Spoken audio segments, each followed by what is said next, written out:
विवेक एक बार फिर से अपने YouTube चैनल पर आपका हार्दिक स्वागत करता हूं। दोस्तों, आज निफ्टी ने एक वन साइडेड मूव दिखाई।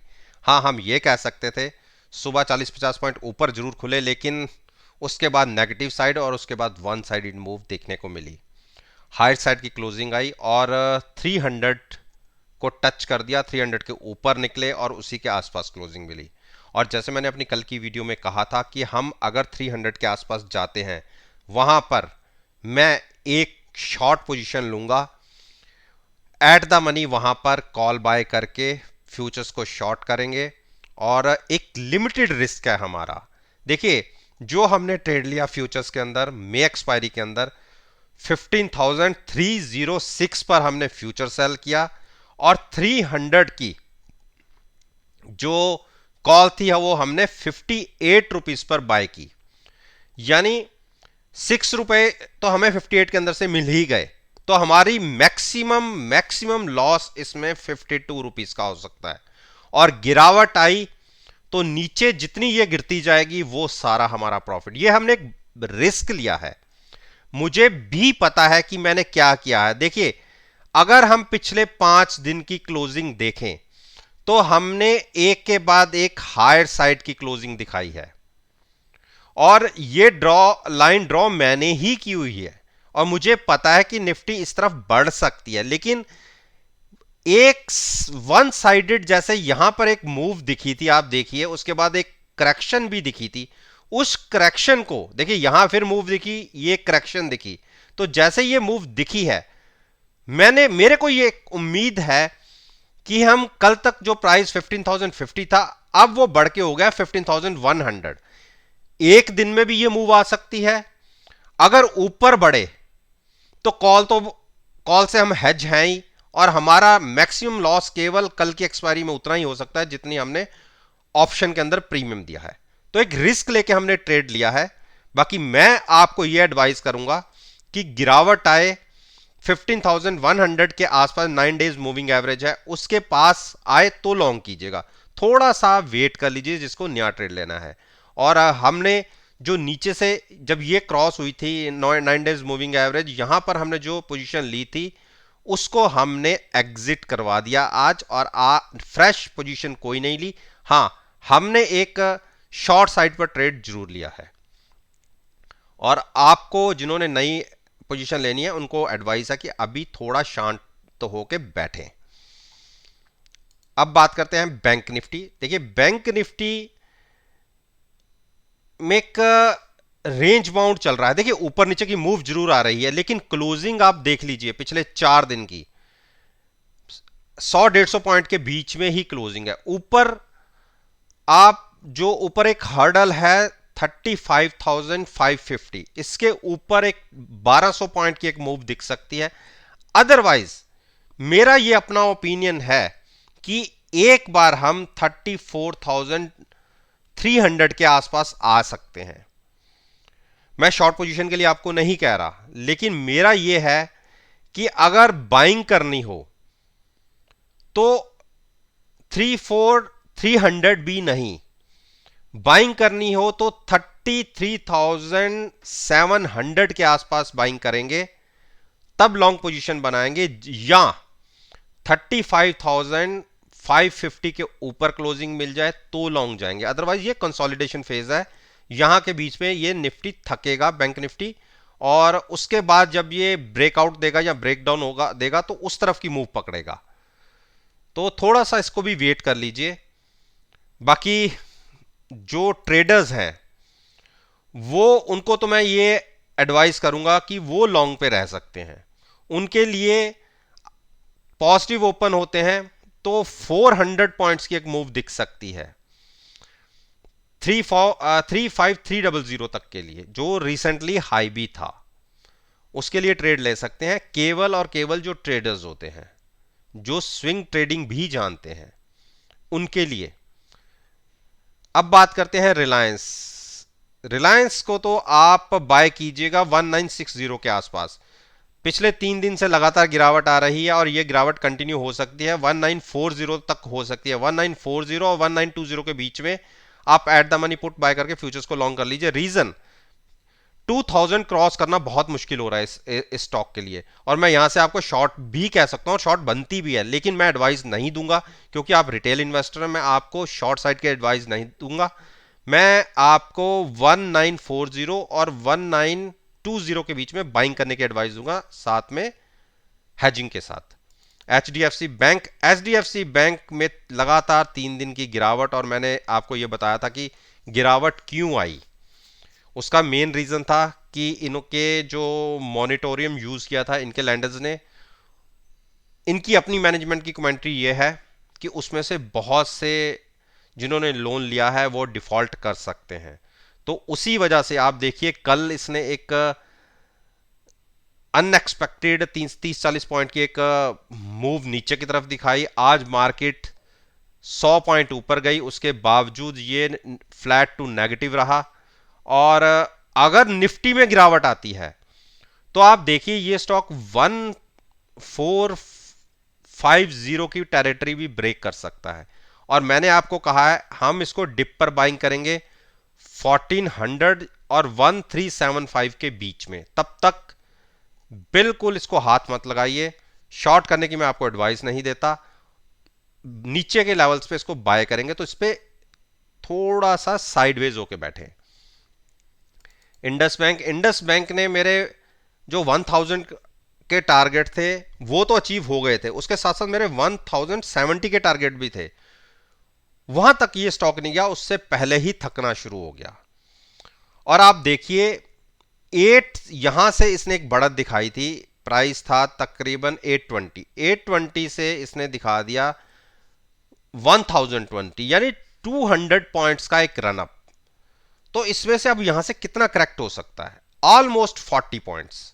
तो आप ये मान के चलिए ये स्टॉक आपको 950 की टेरिटरी में दिख सकता है। मैं सेल करने के लिए नहीं कह रहा, मैं 940 950 से जहां ये कंसोलिडेशन के बाद चला था वहां तक एक बार फिर से आ सकता है, वहां पे आप इसे लॉन्ग कीजिए, तब तक वेट कर लीजिए। एचडीएफसी ने देख लीजिए टारगेट पूरे कर दिए मेरे, और टारगेट पूरे हो गए। अब इसमें मैं आपको एक चीज बताता हूं, अभी तो नहीं, अभी तो आरएसआई 57 के आसपास है और गुंजाइश अकॉर्डिंग टू आरएसआई अभी और जंप दिखा सकता है। हो सकता है कि ये 2625 तक चला जाए, लेकिन मैं आपको खरीदने की एडवाइस नहीं कर रहा। यहां पर आएगा जब, तो यहां पर हम शॉर्ट पोजीशन बनाएंगे। जैसे मैं कहता हूं ना कि मैं रिटेल इन्वेस्टर्स को कहता नहीं शॉर्ट पोजीशन बनाने के लिए, उनको उस तरीके से कहूंगा कि वहां पर कॉल बाय करें और फ्यूचर सेल करें। आपका मार्जिन मिनिमम लगता है, जब आपकी पोजीशन हेज होती है तो मार्जिन बहुत कम लगता है। जो ओपन पोजीशन में मार्जिन होता है उसका केवल 30% मार्जिन लगता है।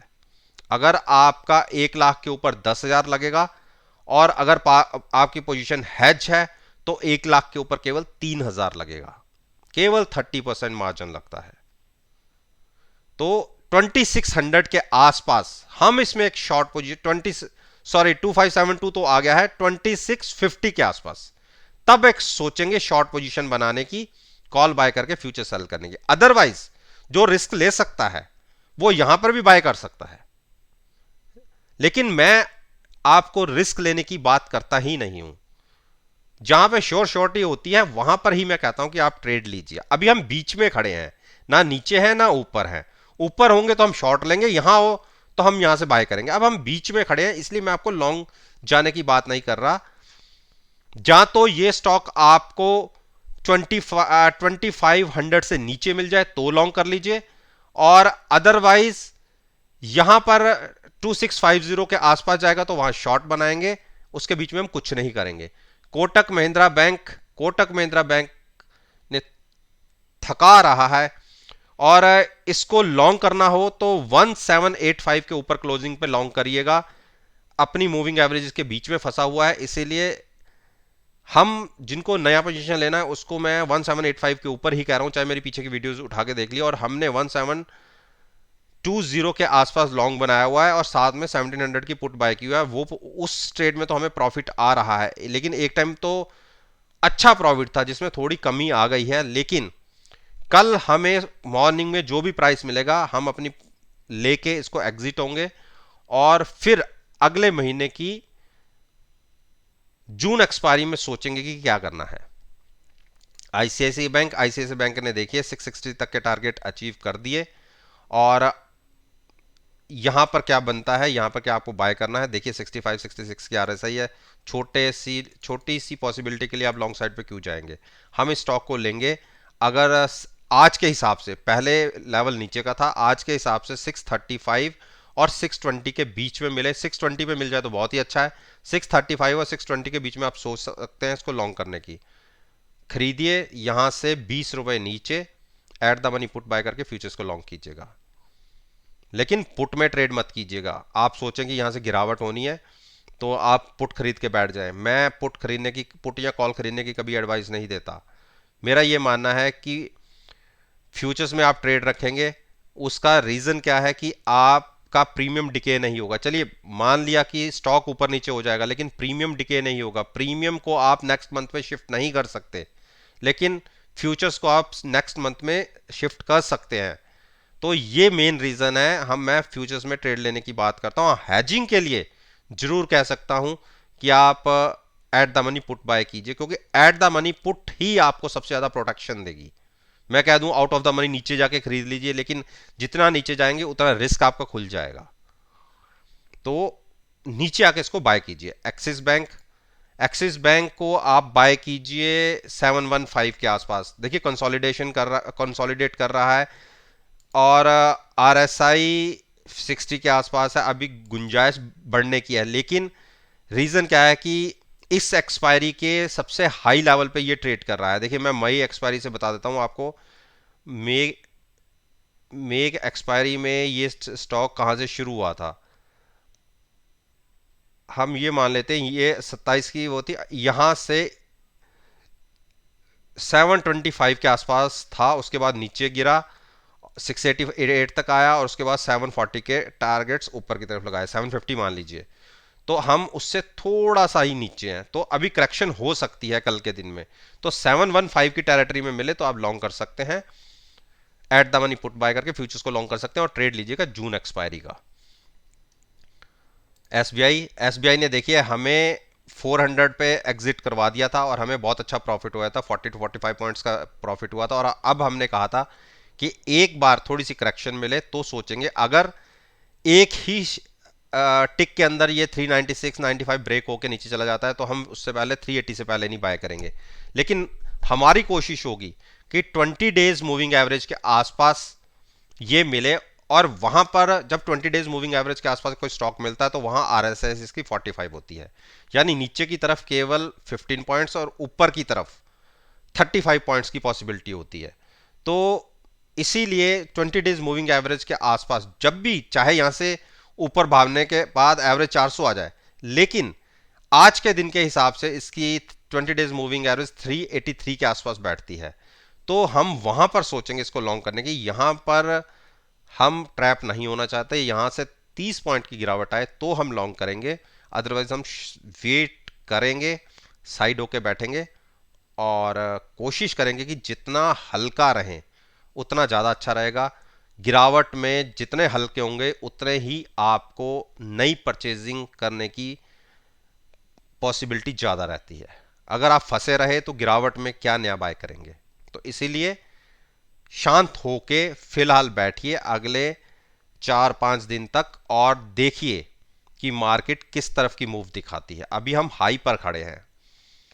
तो दोस्तों ये मैंने निफ्टी इंडेक्स, बैंक निफ्टी, दोनों इंडेक्स के अंदर जो फाइनेंशियल सेक्टर के स्टॉक्स हैं जो बहुत अच्छी वेटेज रखते हैं, और निफ्टी की मूवमेंट के अंदर जिनका बहुत अच्छा पार्टिसिपेशन होता है, उन सब के ऊपर मैंने अपना ओपिनियन इस वीडियो के माध्यम के द्वारा आपके सामने रखा है।